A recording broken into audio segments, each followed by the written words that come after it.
Good afternoon, my friends. We are not gathered here today to learn something new, nor are we here to acquire a method, a system, or a technique. We are not here to add another spiritual idea to the many ideas we already carry. If that were our purpose, this meeting would serve little value. What we are here for is something far simpler and far more difficult for the human mind to accept. We are here to let go. We are here to become still enough to recognize what already is.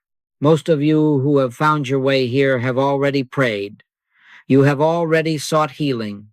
You have already worked with truth, with affirmations, with treatments, with meditation. Many of you have read deeply, studied faithfully, and practiced sincerely. And yet, in spite of all this effort, there remains a sense that something has not quite yielded, something that has not quite dissolved. It is not because you have failed. It is not because you have lacked faith or devotion. It is because the very effort to heal can sometimes be the subtle confession that God is not already present. Now, this is not said in criticism, and it is not said in judgment. It is said simply as a statement of spiritual fact. Whenever we begin with the assumption that something must be fixed, improved, corrected, or healed, we have already begun from the premise that God is absent from that situation. And yet, Scripture tells us, "Whither shall I go from thy spirit? Or whither shall I flee from thy presence?" If God is omnipresent and there is no teaching in Scripture that denies this, then God is present before the problem appears, while the problem appears, and after the problem disappears. God does not arrive late on the scene of human difficulty. The infinite way does not begin with the problem. It does not even begin with a desire for healing. It begins with God. In the beginning, God. Not in the middle, God. Not after diagnosis, God. Not after prayer, God. In the beginning, God. And if God is in the beginning, then God is the foundation, the substance, the law, and the presence of all that truly is. Upon this foundation, we must build, or rather, we must allow ourselves to rest. There is a great temptation in spiritual work to do something, to say something, to think something, to make something happen. The human mind feels uncomfortable with stillness. It feels unsafe without activity. And so, even in prayer, it wants to move, to act, to direct, to guide God as to what must be done. Yet the Master said, "Be still and know that I am God." He did not say, "Be busy and try to become spiritual." He did not say, "Work harder and thou shalt know." He said, "Be still." And stillness is not inactivity of the body. It is surrender of the personal sense of control. We are not here to ask God to do something for us.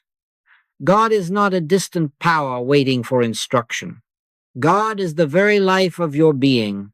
I and my Father are one. That is not poetry. That is not theology. That is a statement of identity. And if that is true, then there is no place where God is not, no moment where God is not functioning, and no condition in which God has ceased to be the only presence and the only power. Therefore, as we begin, let us drop the idea that something needs to be accomplished here today. Let us drop the belief that healing must occur through effort, struggle, or intense concentration. Healing, in the spiritual sense, is not an event. It is the recognition of what has always been true. Ye shall know the truth, and the truth shall make you free. Truth does not become true when you know it. Truth is true, and your knowing simply removes the veil that has obscured it. If you will notice, the Scriptures never tell us that truth will be created, improved, or developed. Truth is revealed, and revelation does not come through effort. Revelation comes when resistance ceases. The kingdom of God cometh not with observation, for behold, the kingdom of God is within you. That kingdom is not built, it is not earned, it is not achieved, it is recognized. So let us begin by laying aside, just for this moment, the burden of trying to heal ourselves or anyone else. Let us release the mental pressure of fixing, correcting, or overcoming. Let us rest in the simple acknowledgement that God is here, that God is now, and that God is sufficient. The Lord is my shepherd, I shall not want. Not I shall not want after this treatment, but I shall not want because where God is realized, lack has no place to stand. This first step is not a step at all. It is a pause, a holy pause, a cessation of striving. And in this pause, something remarkable begins to happen, not outwardly, but inwardly. The mind quiets, the will relaxes, the heart softens. And in that softening, we prepare ourselves not to heal, but to see. And seeing in the infinite way is everything. Now let us look calmly and without judgment at why effort seems so reasonable to us. From the human standpoint, effort appears not only logical, but necessary. From childhood, we are trained to believe that nothing comes without striving, that improvement requires labor, that healing requires action, and that problems yield only to struggle. This belief is not personal, it is universal. It is the atmosphere of human consciousness, and because it is universal, it feels natural, unquestionable, even righteous. Yet the very universality of a belief does not make it true. The human mind reasons in this way. If there is pain, something must be done. If there is lack, something must be achieved. If there is sickness, something must be corrected. And so effort becomes the instinctive response. We try harder to pray. We concentrate more intensely. We repeat more words. We search for deeper causes. We discipline thought. We attempt to use truth as a tool. But all of this activity, however sincere, begins from the same mistaken premise, that harmony is absent and must be brought into being. Spiritual truth does not operate on that premise. The Christ message does not begin with absence. It begins with presence. Before Abraham was, I am. Not I will be. Not I may become. I am. This is the eternal now of spirit, the timeless presence of God, untouched by human conditions. When we attempt to heal through effort, we are unknowingly confessing that this I am is not sufficient, not active, not already functioning. Effort says, in effect, God must be persuaded, activated, or directed. And yet, Jesus never once suggested that God needed assistance. Effort belongs to the realm of effect. It belongs to the world where cause and effect appear separate, where time governs outcome, and where change is believed to come through manipulation. Spiritual healing does not operate in this realm. Spiritual healing is not the improvement of effect. It is the recognition of cause. And cause is not something we move toward. Cause is something we awaken to. In Him we live and move and have our being. That is not a future attainment. It is a present fact. This is why effort fails spiritually, not because effort is wrong on the human plane, but because it has no place on the spiritual plane. You may exert effort to build a house, to learn a language, or to strengthen the body. But you cannot exert effort to make God more present. You cannot work to make truth more true. You cannot strive your way into omnipresence. God does not respond to effort. God is revealed in surrender. There is a subtle point here that must be understood if spiritual healing is to become natural rather than exhausting. The mind believes it is helping when it is active.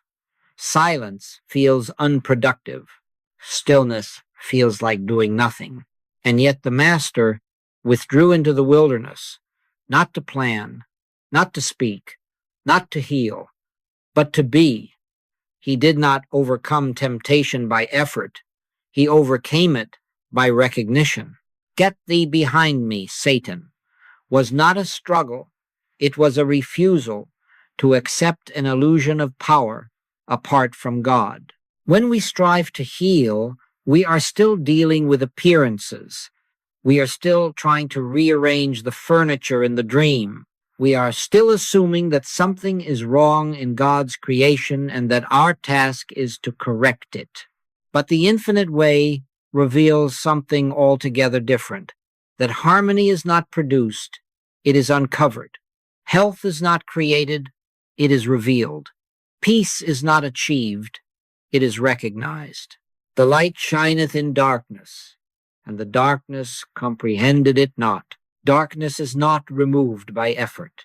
It vanishes when light is acknowledged.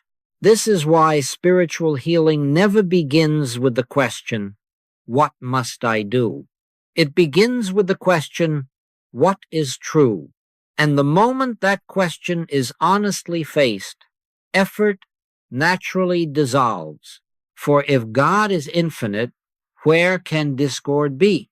If God is omnipresent, where can absence exist? If God is omnipotent, what power can oppose him? These are not questions to be answered mentally. They are realizations to be lived into. So we begin to see that effort, though well-intentioned, belongs to a level of consciousness that is not yet rested in God. It is the activity of the personal sense, the belief in a self apart from divine government. And as long as that belief is active, healing will appear difficult, delayed, or uncertain. But when that belief yields, when effort ceases and recognition begins, then healing becomes as natural as waking from sleep. This is not passivity. It is not resignation. It is alignment with reality. Not my will, but thy will be done. That is not the language of defeat. It is the language of spiritual power. It is the moment when personal effort steps aside and divine action is revealed, and divine action is effortless, immediate, and complete. We are not asked to overcome effort by force. We are asked to see through it. We are asked to recognize that God has never required our help to be God. Our only function is to stop interfering with the truth of being. And this brings us naturally to the next unfoldment, where we must look honestly at what we have been treating all along and why that very treatment has kept us bound to appearances. Now we come to a point that often determines whether spiritual healing becomes simple or remains a lifelong struggle. It is here that many sincere students, even after years of study, find themselves going in circles, not because they lack devotion, but because they are unknowingly working from a false premise. That premise is the belief that we are dealing with conditions, bodies, persons, or circumstances. And so long as that belief is active, no amount of spiritual truth will fully register. Let us be very clear and very gentle about this. In the infinite way, we are not dealing with bodies. We are not dealing with organs, tissues, nerves, or systems. We are not dealing with diseases, names, symptoms, or diagnoses. We are not dealing with people as personalities, histories, or problems. And we are not dealing with conditions, whether they appear as sickness, lack, fear, sin, or limitation. All of these belong to the realm of appearance. All of these belong to the world of sense testimony. And sense testimony, no matter how convincing, is never the basis of spiritual work. This is not a denial in the human sense. We are not pretending that appearances do not appear. We are not ignoring human experience. But we are refusing to grant appearances the authority of reality. There is a vast difference between acknowledging that something appears and accepting that it is. Spiritual healing does not occur by fixing appearances. It occurs by seeing through them. Judge not according to the appearance, but judge righteous judgment. Righteous judgment is not condemnation. It is recognition. The mistake comes when we attempt to apply spiritual truth to a condition. We say, I am treating my body, or I am working on this disease, or I am praying about my lack. The moment we do this, we have already stepped out of the spiritual plane and into the mental plane. We have already assumed that the condition has reality, presence, and power. And then we wonder why the treatment feels heavy, why the work seems difficult, why progress appears slow. We are trying to lift a weight that was never meant to be lifted. Spiritual truth does not operate on effects. It operates on consciousness. Consciousness is the only place where anything appears, and therefore it is the only place where anything can dissolve. When consciousness is illumined, appearances change naturally, not because they were attacked, but because they were never sustained by truth. As a man thinketh in his heart, so is he. This does not mean that thoughts create reality. It means that belief determines experience. And belief, when exposed to truth, loses its power without struggle. Now, here is the subtlety that must be understood. When we focus on a condition, even spiritually, we keep consciousness fixed at the level of the condition. We may speak words of truth, but our attention remains on the problem. We may affirm God's presence, but our awareness is still watching the symptom. This divided consciousness cannot heal because it has not yet chosen reality over appearance. No man can serve two masters. We cannot acknowledge God as the only power while secretly monitoring another power. Jesus never treated conditions. He never worked on blindness, leprosy, paralysis, or death. He did not address symptoms. He addressed consciousness. Stretch forth thine hand. Take up thy bed and walk. Lazarus, come forth. These were not commands to matter. They were awakenings of awareness. They carried no concern for process, no interest in cause, no fascination with pathology.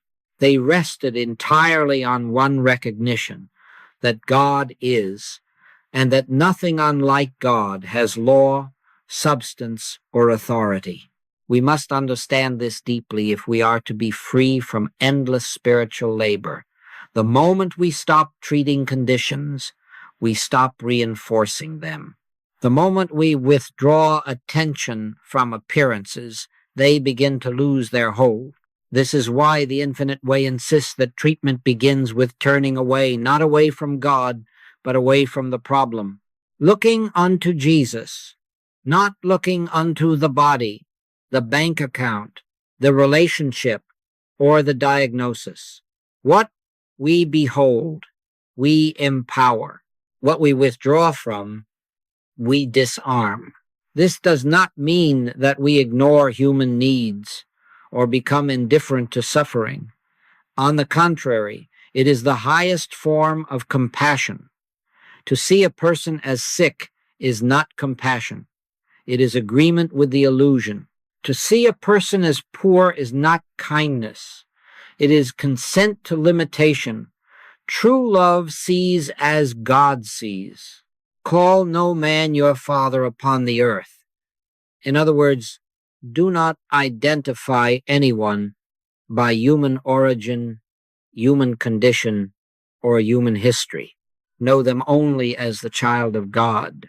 When we begin to work in this way, something remarkable happens. The strain disappears. The sense of responsibility lifts. The pressure to produce results dissolves. We are no longer trying to heal someone or something. We are simply bearing witness to what is true. And truth does not need defense. Truth does not need reinforcement. Truth stands on its own, and when it is recognized, it reveals itself as harmony. So we learn gradually and sometimes reluctantly to stop asking, what is wrong here? And begin resting in the question, where is God in this?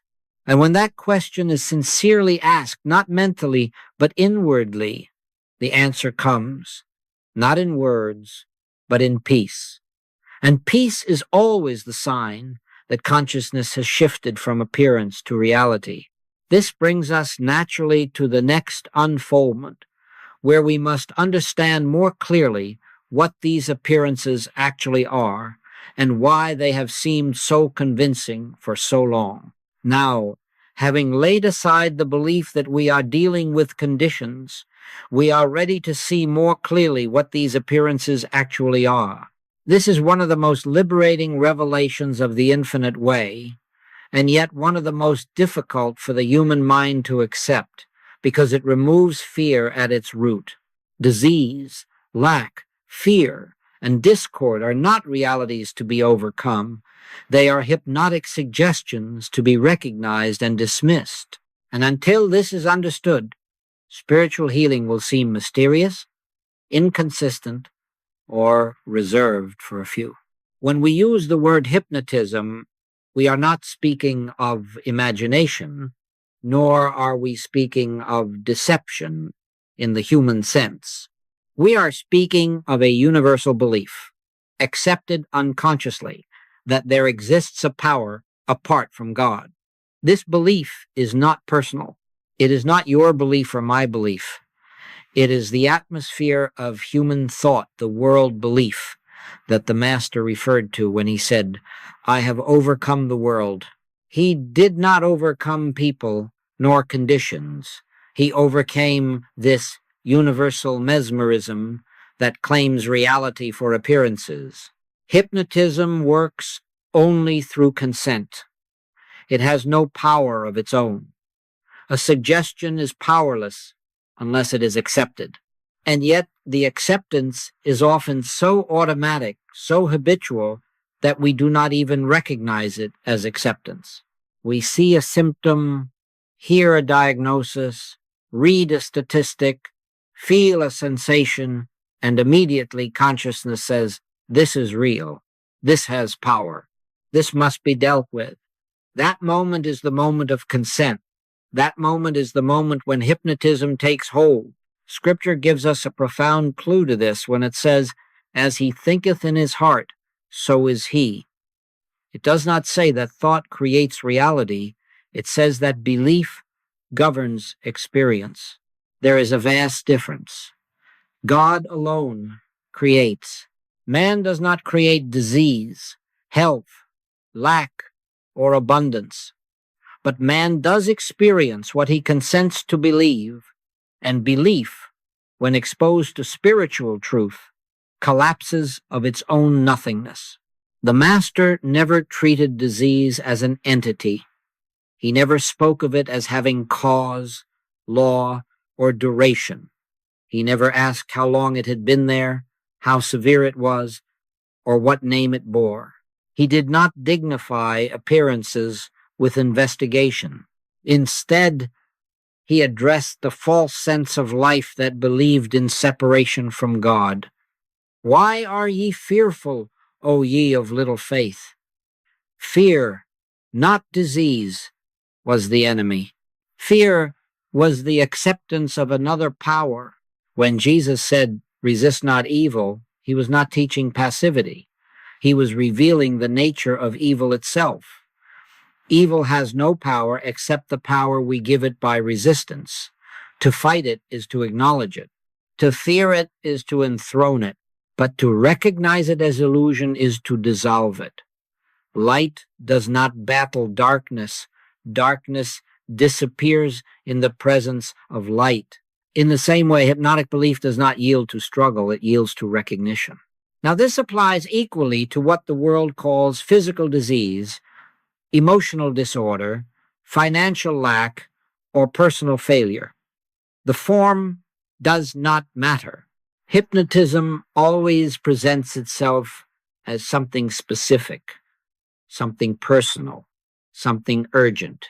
It says, "This is your body," or "This is your condition," or "This is your problem."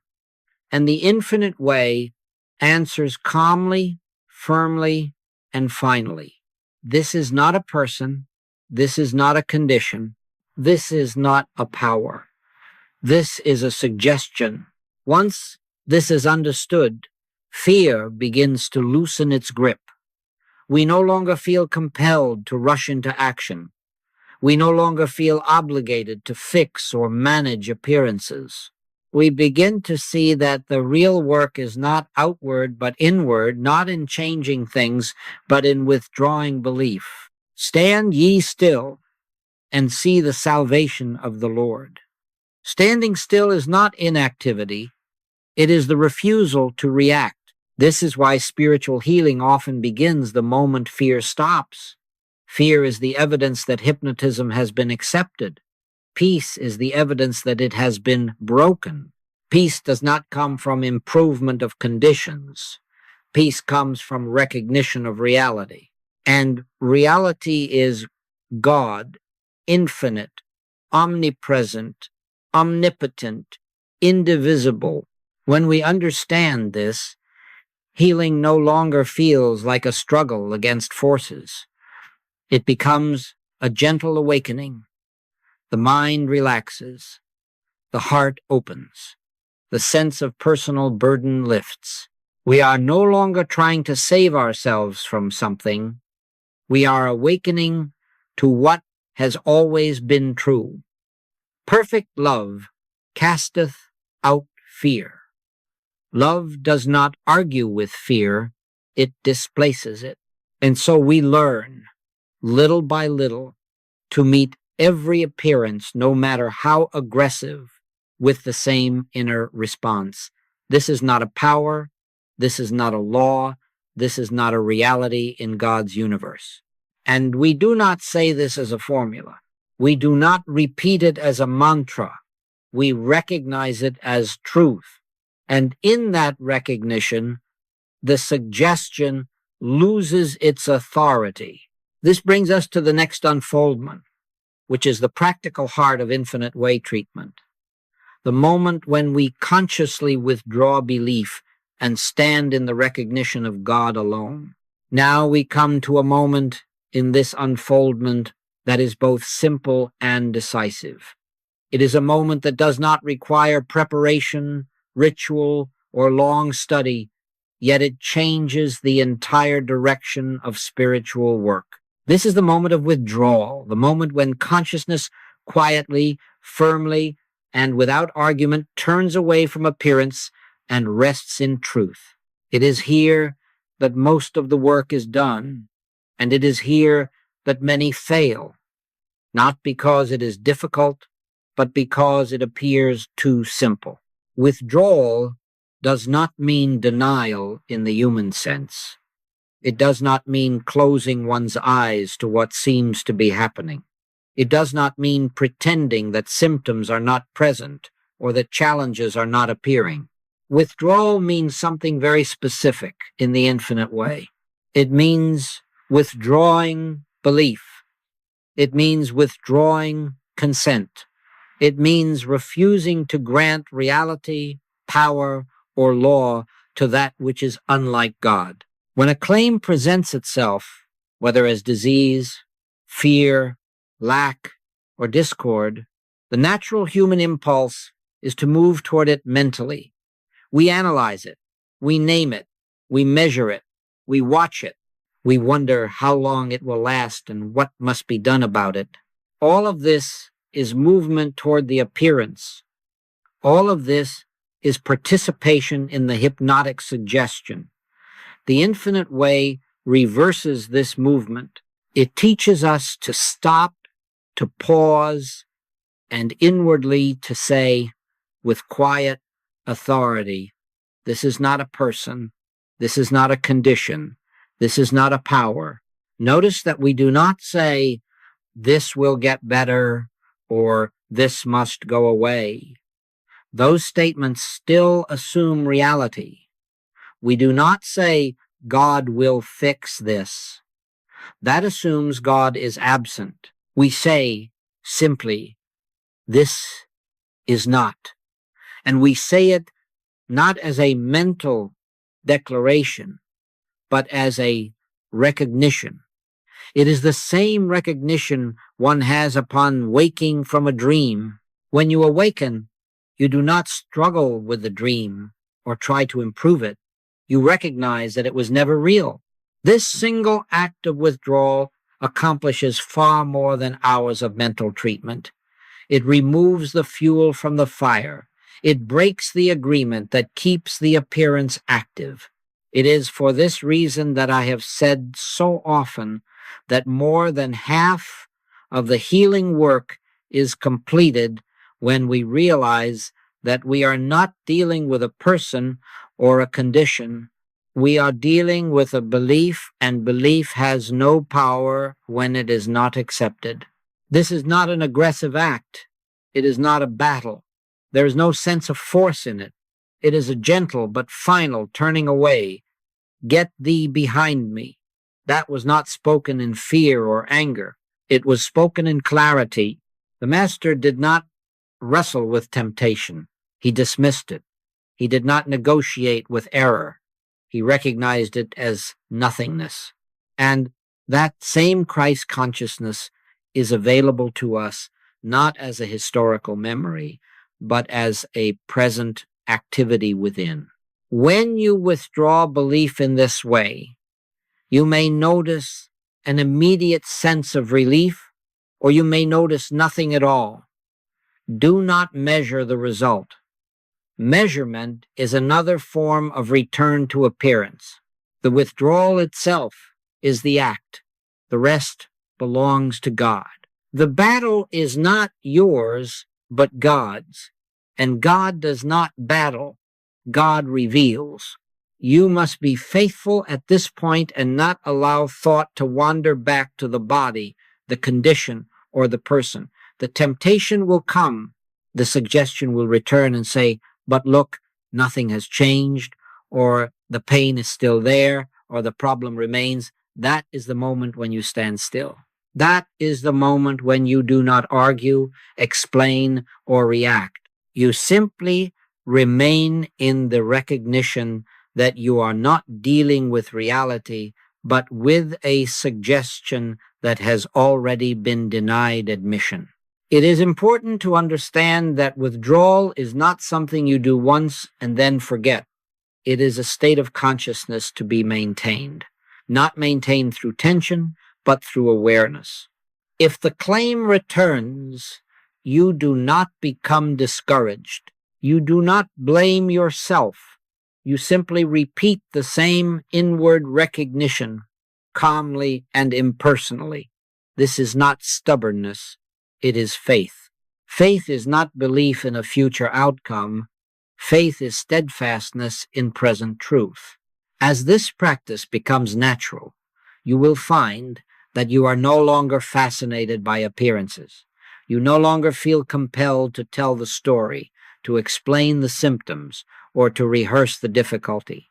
The story loses its importance because you have ceased to believe in it. And when belief goes, experience follows. Always. There is no exception to this law. This moment of withdrawal is the doorway into stillness. Once belief has been withdrawn, there is nothing left to struggle against. The mind can rest. The heart can open. Consciousness can turn fully toward God, not to ask for help, but to be aware of presence. And it is this turning, this resting in God, that completes what withdrawal has begun. This leads us directly to the next unfoldment, where we must understand why continued effort after withdrawal can actually rebuild the very belief we have just released. After this moment of withdrawal, there often comes a subtle temptation, one that is not easily recognized because it appears spiritual. It is the temptation to continue working, to continue treating, to continue doing something so that the healing may be completed. And yet, it is precisely at this point that continued effort can undo what recognition has already accomplished. For effort, even spiritual effort, belongs to the realm of the dream. When you have withdrawn belief, when you have clearly seen that you are not dealing with a person, a condition, or a power, there is nothing left to fix. At that moment, trying to heal is no longer faith. It is doubt. It is the mind quietly saying, perhaps that recognition was not enough. And the moment that thought is entertained, consciousness begins to drift back toward appearance. The dream reasserts itself, not because it has power, but because attention has returned to it. This is why the Infinite Way does not teach prolonged mental treatment. It does not teach repetition of declarations or continual affirmations directed at a problem. All of these practices keep the mind active in the realm of effect. They keep consciousness circling around appearances. And what consciousness circles around, it sustains. The mind, however well-intentioned, cannot heal what it continues to watch. The Christ did not say, think correctly and you will be healed. He said, it is finished. That statement did not come after visible evidence. It came from realization. Completion is not the result of effort. It is the recognition of wholeness. And wholeness cannot be improved upon. The moment you recognize wholeness, the work is done, even if appearances have not yet yielded. Trying to heal after recognition is like trying to wake yourself after you are already awake. It is unnecessary, and it can only create confusion. Once you see that the dream is a dream, you do not go back into it to rearrange its symbols. You remain awake. In the same way, once you have recognized that a claim is not reality, you do not continue to work on it. You remain in truth. This is where many students become uneasy. The human mind wants reassurance. It wants proof. It wants visible change. And so it returns again and again to the appearance, checking to see if something has happened. But this checking is not neutral. It is participation. It is the mind asking, is this real after all? And that question reopens the door that recognition had closed. Jesus warned against this very tendency when he said, no man, having put his hand to the plow and looking back, is fit for the kingdom of God. Looking back is not sin. It is doubt. It is the inability to remain in realization. The Infinite Way asks for something very radical here, not effort, but trust. Trust that recognition is sufficient. Trust that God does not require your continued attention to appearances in order to function. Let us be clear. Ceasing effort does not mean indifference. It does not mean carelessness. It means confidence in God. It means allowing divine law to operate without interference. When the farmer plants a seed, he does not dig it up each morning to see if it is growing. He knows the law works in silence. In the same way, spiritual healing unfolds under the law of God, not under the supervision of the human mind. The moment you feel compelled to try again, to repeat a treatment, to mentally work on a situation that has already been recognized as unreal, stop and see what is happening. You are being tempted back into the dream. The temptation is subtle, but it is powerful because it appeals to responsibility. It says, you must do something. And the infinite way answers, be still and know. Stillness is not something we enter to make healing happen. Stillness is the natural state of consciousness when there is nothing left to fix. It is the resting place after recognition. And in this stillness, something takes place that effort can never accomplish. The activity of God becomes evident, not as noise, not as excitement, but as quiet assurance.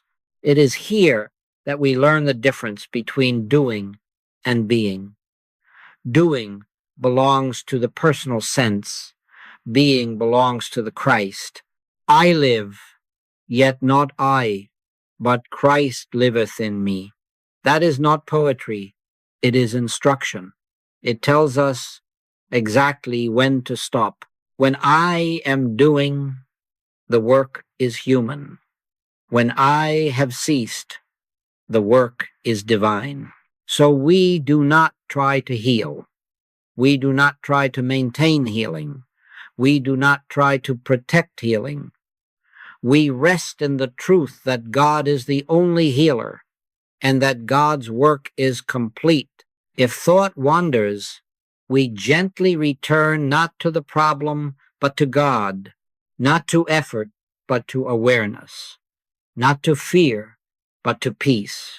And it is in this peace, not in effort, that the next unfoldment naturally takes place. For when striving ends, something else becomes possible, true stillness, not as a practice, but as a state of surrender in which God is known.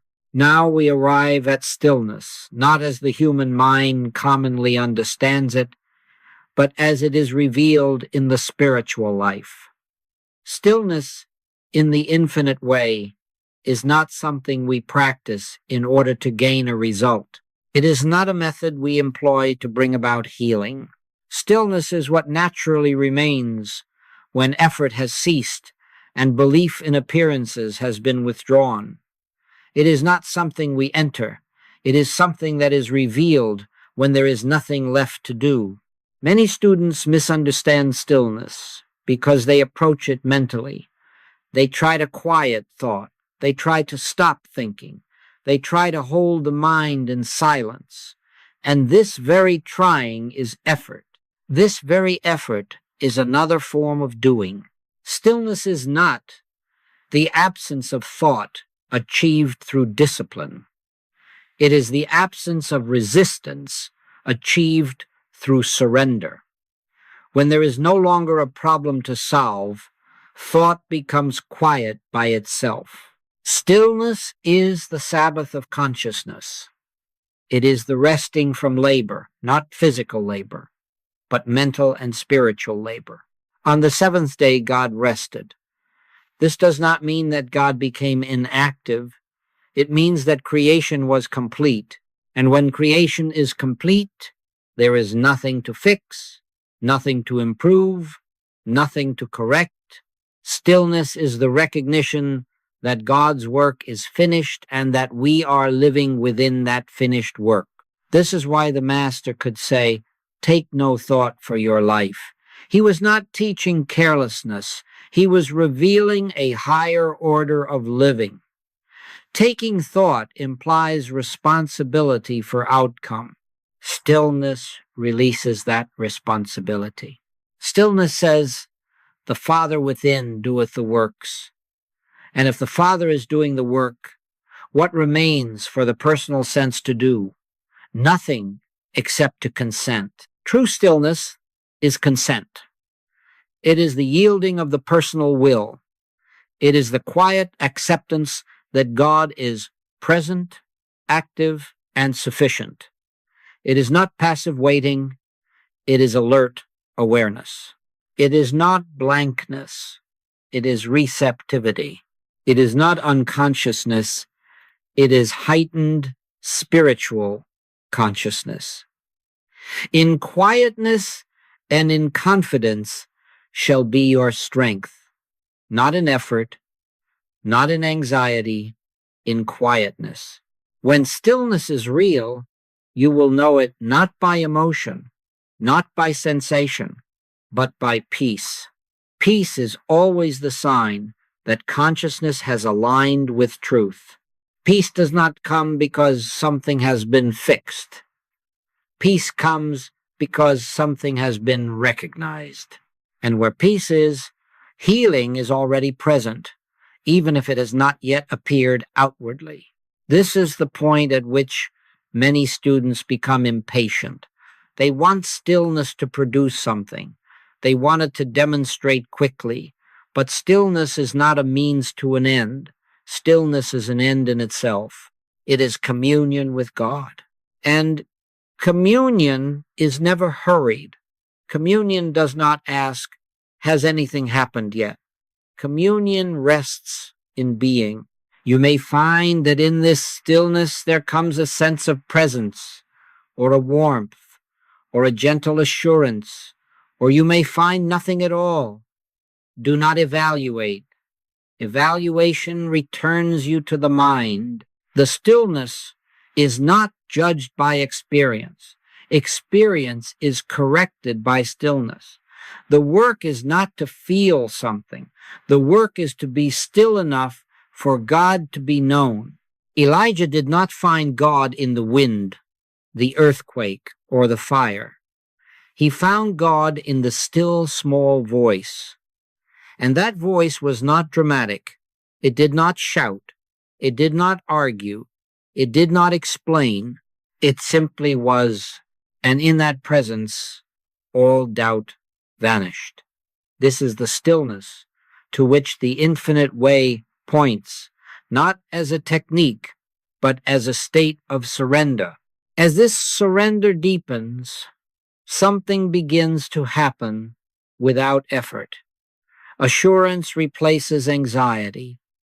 Trust replaces vigilance. Confidence replaces fear. You are no longer watching the condition.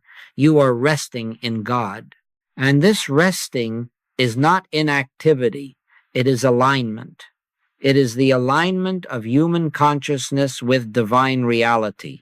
When stillness is entered in this way, it naturally gives way to something else, something that cannot be manufactured, something that cannot be forced.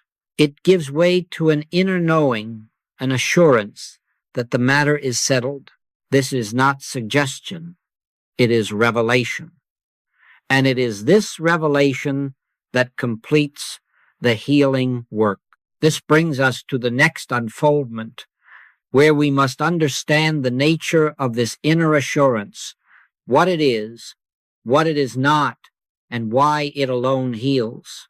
Now we come to that point in spiritual work which cannot be taught in words and yet must be spoken of, because without it the infinite way becomes only an idea. This is the point of inner assurance. It is not belief. It is not hope. It is not optimism. It is not the repetition of truth. It is the moment when something within you knows, and knowing replaces effort. This assurance does not come because you have reasoned correctly. It does not come because you have been faithful in study. It does not come because you have prayed long enough or deeply enough. It comes when consciousness has yielded to reality. It comes when the personal sense has stepped aside and allowed God to be known. My sheep hear my voice, and I know them, and they follow me. That voice is not heard with the ears, and it does not speak in language. It speaks as certainty. When this assurance comes, there is no longer a question. You are not wondering whether the healing will take place. You are not watching for improvement. You are not measuring progress. The matter is finished not because you say it is finished, but because you know it is finished. And this knowing has no excitement in it. It is quiet. It is calm. It is final. Many students miss this because they are looking for something dramatic. They expect assurance to come with emotion, with sensation, or with some visible sign. But the assurance that heals is often so gentle that it can be overlooked. It may come as a simple peace. It may come as a sense of rest. It may come as the absence of concern. Suddenly, you realize that you are no longer thinking about the problem, and that realization comes afterward, not during. This is why Jesus could say, "Thy faith hath made thee whole," even before any visible change appeared. Faith in this sense is not belief in a future event. Faith is the recognition of present reality. Faith is knowing that God is, and that nothing else has power. When this faith is present, healing is inevitable, because nothing remains to obstruct it.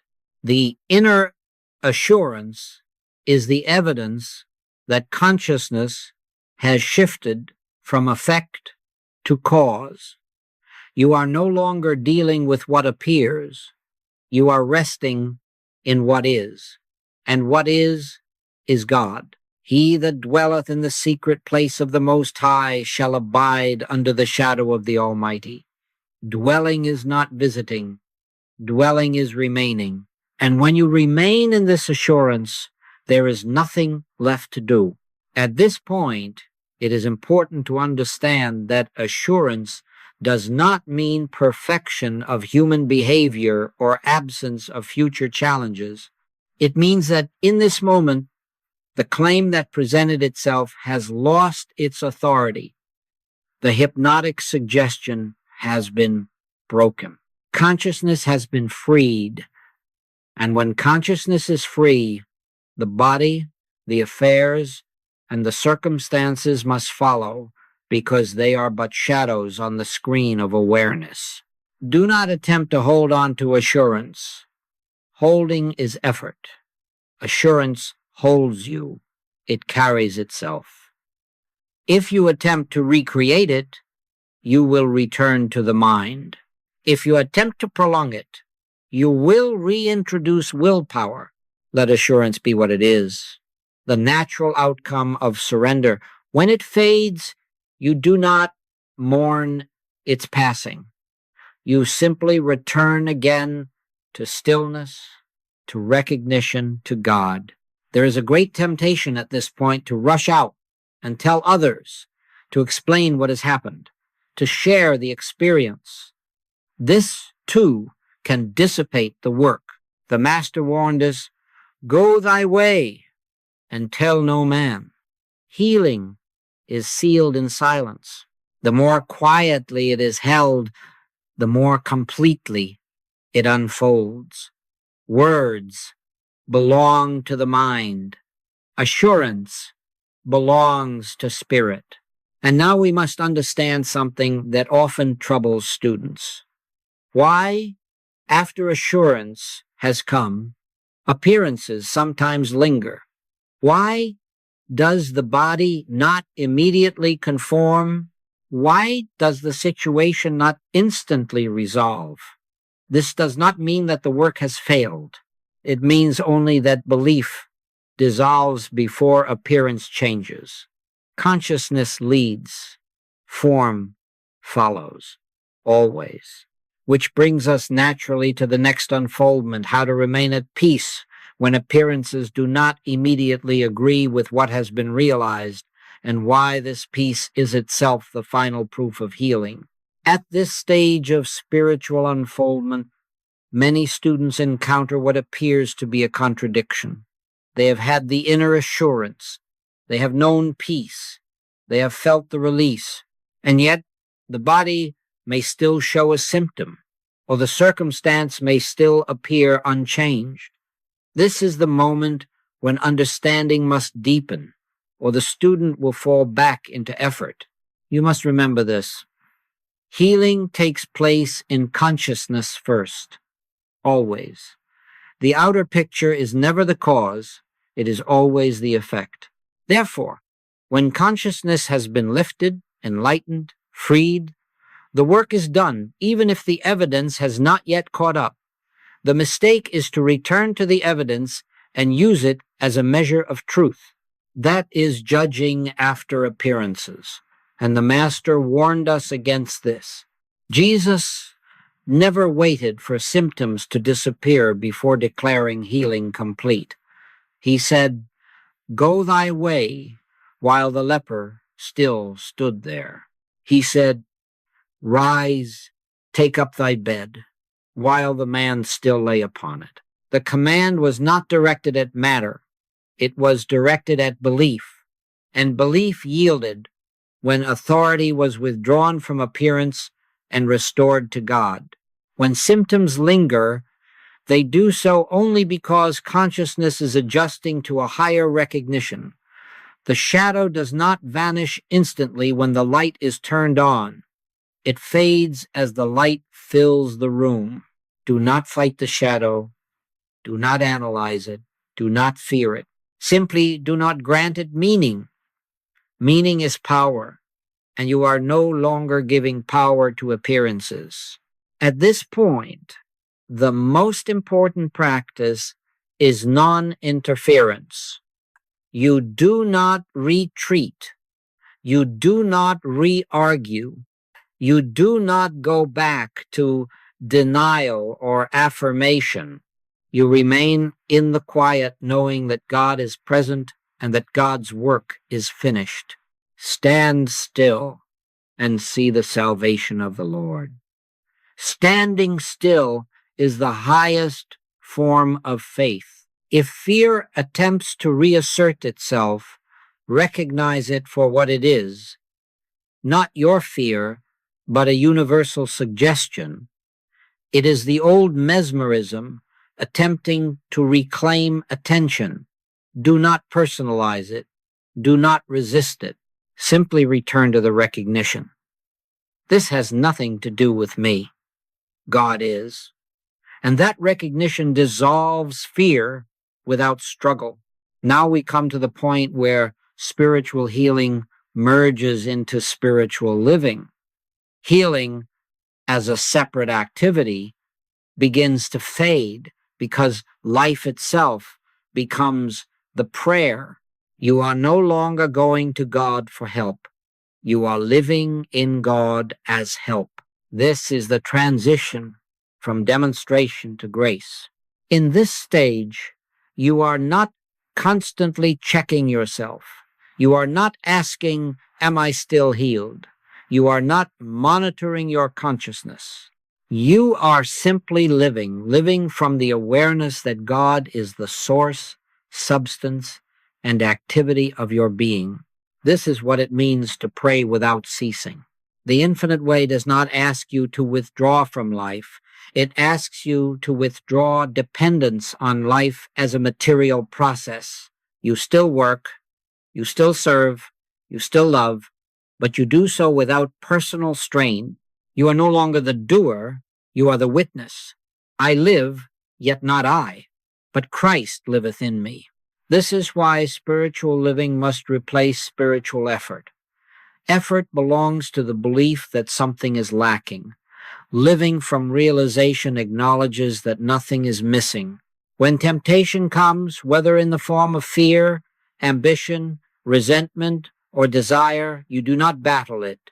You recognize it as another attempt to draw you back into the Adam dream, and you let it pass. Grace is effortless because it is already in motion. You are not trying to make God act. You are ceasing to block God's action. This is the great reversal that the infinite way brings to human thought. We are not seeking harmony. We are yielding to it. We are not trying to become spiritual. We are awakening to what we already are. As this consciousness stabilizes, something remarkable occurs. The world loses its power over you, not because you withdraw from it, but because you no longer believe it governs life. You begin to see that much of what the world fears, worships, and strives for is built upon agreement, not truth. Disease, lack, danger, even death itself, these persist only through collective belief. They are maintained by universal acceptance. But when consciousness awakens, it steps out of that agreement. Be not conformed to this world, but be ye transformed by the renewing of your mind. Renewal is not improvement, it is replacement. This does not make you indifferent to others. On the contrary, it makes you compassionate without burden. You no longer try to fix people. You no longer judge them. You see through appearances to the Christ within. And this seeing is healing, whether spoken or unspoken. Your very presence becomes a ministry, not because you say the right words, but because you are not hypnotized by appearances. Light does not argue with darkness. It simply shines, and darkness disappears without explanation. As this consciousness stabilizes, something remarkable occurs. The world loses its power over you, not because you withdraw from it, but because you no longer believe it governs life. You begin to see that much of what the world fears, worships, and strives for is built upon agreement, not truth. Disease, lack, danger, even death itself, these persist only through collective belief. They are maintained by universal acceptance. But when consciousness awakens, it steps out of that agreement. Be not conformed to this world, but be ye transformed by the renewing of your mind. Renewal is not improvement, it is replacement. This does not make you indifferent to others. On the contrary, it makes you compassionate without burden. You no longer try to fix people. You no longer judge them. You see through appearances to the Christ within. And this seeing is healing, whether spoken or unspoken. Your very presence becomes a ministry, not because you say the right words, but because you are not hypnotized by appearances. Light does not argue with darkness. It simply shines, and darkness disappears without explanation. And now we come to the end of seeking, not the end of growth, but the end of striving, the end of looking for God as though God were absent, the end of healing as a project, the end of spiritual ambition. It is finished. These were not words of exhaustion. They were words of realization. They were the declaration that nothing more needs to be done, added, corrected, or overcome. When this realization dawns, life becomes simple. Not always easy, but simple. You return again and again, not to techniques, but to presence, not to words, but to silence, not to effort, but to surrender. And in that surrender, you find that life unfolds with intelligence, care, and order beyond human planning. This is the infinite way, not a method, not a system, not a religion, but a way of being in which God lives. Itself is you. I and my Father are one. Not someday, not after healing. Now, rest in that, abide in that, and let the truth live you